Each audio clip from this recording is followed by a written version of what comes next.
Welcome to a podcast dedicated to the scaling up process and HR management. I'm Mona, a student currently studying at Audencia. And I'm Simla, an international student from Turkey. In this series, we explore business and career insights from industry experts.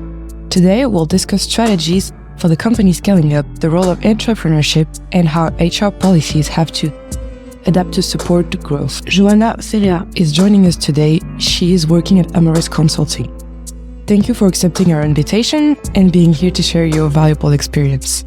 Welcome to our podcast. Thank you for the invitation. I would like to start by asking, can you please briefly introduce yourself? Yes, sure. So my name is Joana Ferreira. I used to say that I'm Ferrari with an A, but I'm the director of Amaris Consulting in Portugal. Basically, my goal is to manage the company, the team, while driving the growth of our operations in the country. And for the listeners who might not be familiar with Amaris Consulting, can you briefly introduce the company and highlight what makes it unique in the consulting space? Well, Amaris Consulting is an international company specializing in technology and innovation. We operate in over 60 countries and support clients across different industries, from healthcare to engineering.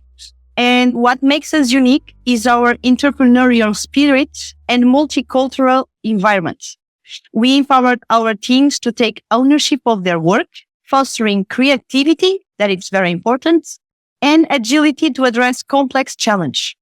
We have a lot of challenges. Oh, that's great. Thank you.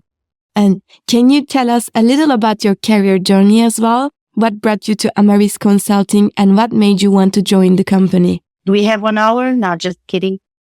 It's a fun story. My career began in computer engineering. So I started as a technical consultant. So I've always been passionate about innovation and technology, and that's why I chose the computer science. But I quickly realized that I also had a strong interest in working with people, and not only zeros and ones. And at my age, in 23, I was offered the challenge that changed my career path until now, to become a manager. And this role was the perfect fit for me, as it combined three essential pillars: human parts, the human resources, the commercial negotiation and client relationship, and also the numbers part and the financial, based on innovation. So basically I had all in one, so technology and people in the same job, and it was amazing. And accepting this challenge was incredibly motivating because my focus was always on being the best manager of my team. So guided by the principle that I have since ever, that it's treating others the way I would like to be treated. And however I gain experience in other consultancy companies, I often felt that people were treated as numbers, which, to be honest, was like an internal conflict for me. And that's when I discovered Amaris. When I visit Switzerland and the team in there, I was learning more about the Amaris DNA. And to be honest, I fell in love with the company values because it was strongly alignment with my own, like creating entrepreneurs in the field of innovation and treating people as people and not numbers.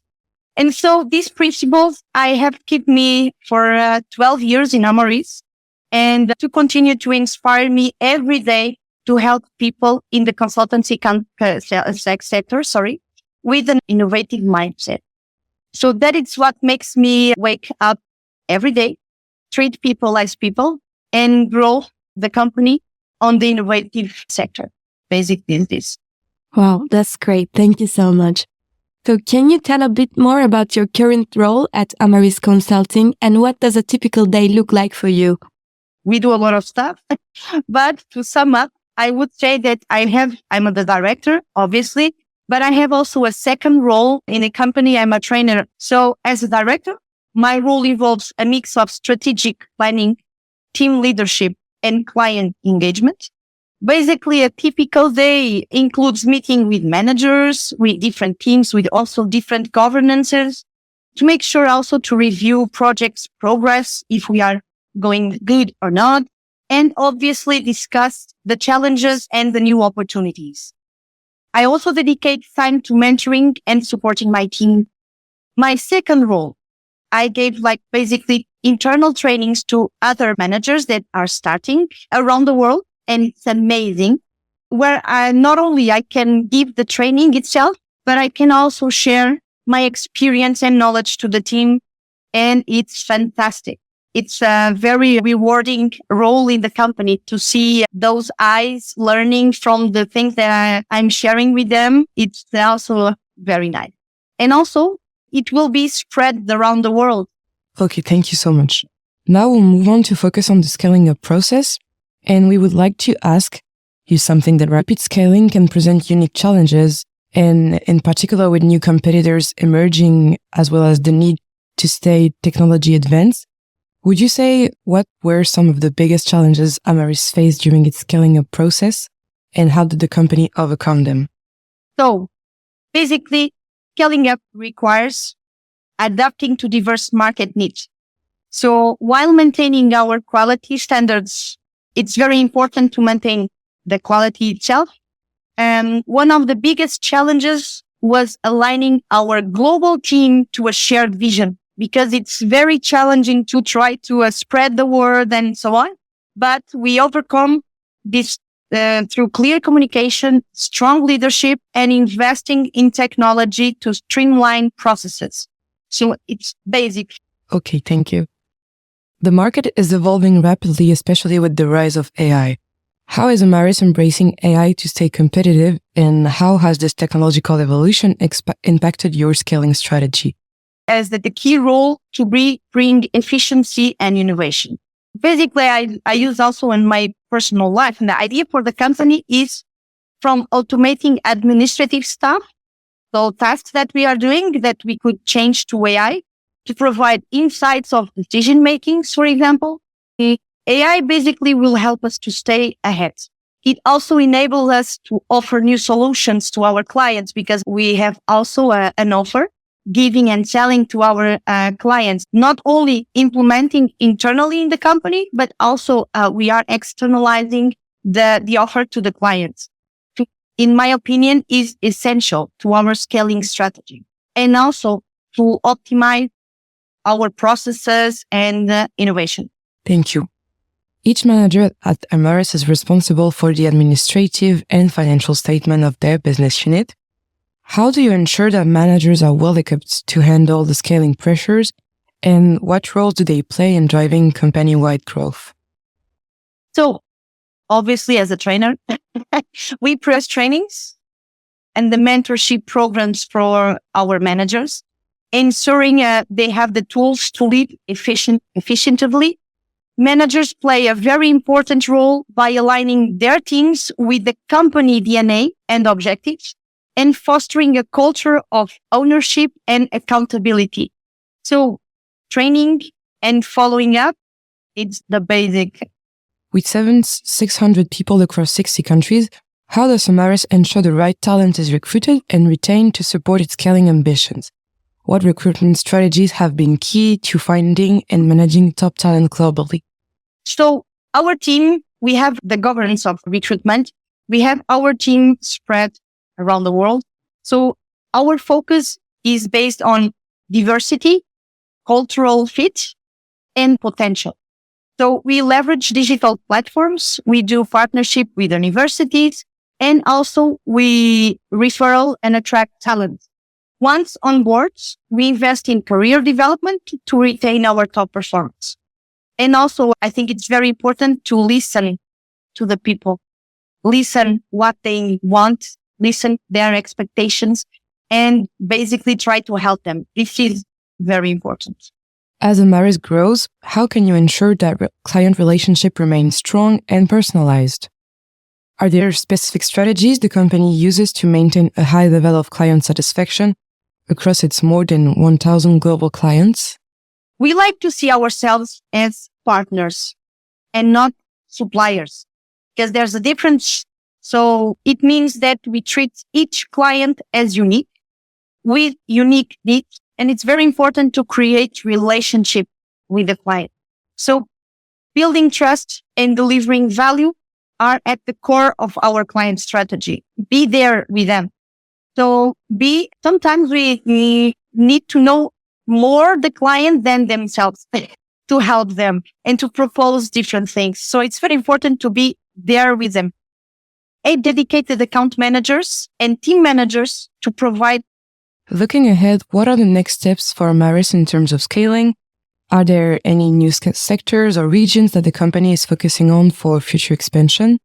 So our focus is on entering new markets, obviously, and sectors, while continue to innovate in our existing areas. Since the beginning, we had this mindset to expand. So for sure, we continue to be the goal of Amaris, but also sustainability and technology will play central roles in our future growth. It's not only expand, but also with sustainability and technologies. Now we would like to focus on entrepreneurship HR policies. And I would like to ask, Amaris places great importance on entrepreneurship. Could you explain how this entrepreneurial culture is encouraged within the company? Yes.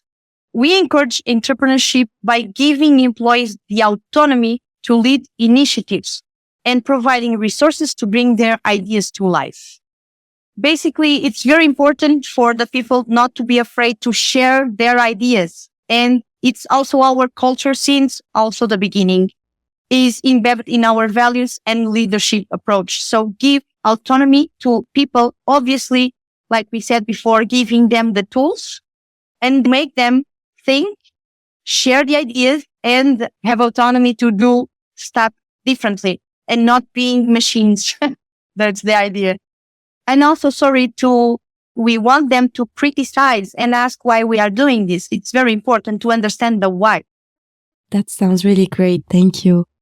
And how does Amaris ensure that employees feel empowered to take risks or experiments without the fear of failure? Are there any success stories or examples of projects that didn't work out but still contributed positively? By fostering a culture where failure is seen as a learning opportunity, we celebrate efforts and insights gained, even if the outcome isn't as expected. So basically, this approach builds confidence and resilience. I will give you an example of a story or with my team, one person of my team. It's not that he failed, but I had a consultant. I was managing the consultant, and in his mind, he wanted to become a project manager, but he was too technical. He was speaking like zeros and ones. And as a project manager, there's a huge challenge that we need to change from technical to a non-technical communication. And I knew the consultant very well. And I was saying to him, okay, maybe your future could be not being a project manager, but maybe solutions architect, because you have good knowledge, you are very technical, and I see you as a solution architect, then a project manager. And he said, no, but I want to become a project manager. And as a manager, in my mind, I knew that he was better as a solution architect, and I was trying to push my idea, but I said, okay, this is what you want, and I'm here to help you. So I will give you a training, certifications. So we trained, and then I gave him an opportunity to be a project manager. But then some months after, he was calling me saying, oh, Joana, please get me out of here because this is too boring for me. I want to go back on the technical field, and maybe let's think on your solution to become a solutions architect. And then we again create another career for him, specifically for him, because it's not a matter of failing, but sometimes we need to fail or to see that maybe it's not this way. And so in this case, it was an example that I knew in my heart that could be a different path, but he really wanted, okay, so go ahead. I'm here to help. I trained, I helped him, and then we had to move to another situation. But overall it was a positive thing because we learned and he learned that was not the way. So this is a perfect example. And are there some challenges the company has faced in implementing and scaling entrepreneurial initiatives? And how has Amaris overcome these challenges? The biggest, it's align, of course, with our overall goals while giving teams creative freedom. The thing is to address this through clear guidelines and then obviously to do check-ins and follow-ups. It's very important to understand where we are, if it's aligned or not with the company, and that's it. What advice would you give to young entrepreneurs or new collaborators who wish to join Amaris Consulting? Have fun, be themselves. So this is the two simple things, but my advice would be to stay curious and proactive and think with your head. Seek opportunities to learn and don't be afraid to share your ideas. At Amaris, we value people who are ready to take these risks and initiatives. And that's our DNA. But most of all, it's to have fun. What do you think are the main challenges they should prepare for in a constantly evolving professional environment like yours? Adaptability. I would say the main challenge is adaptability because the market change, the world is changing rapidly, and we really need to stay ahead. Continuous improving and learning. And with an open mind, I would say that we can achieve everything. But adaptability is the main word that I would describe as a main challenge. Because not only the market, world, the innovation, the technologies and so on, but also working with people because people change over the time. Here we are at the end of our questions. Thank you, Joana, for your time and valuable insights. It's been inspiring to hear about Amaris Consulting's approach to growth and entrepreneurship. Thank you for having me as well. It's been a pleasure to share insight about Amaris and, of course, our journey and my journey itself. I hope this inspires listeners to embrace growth and innovation and be themselves and have fun.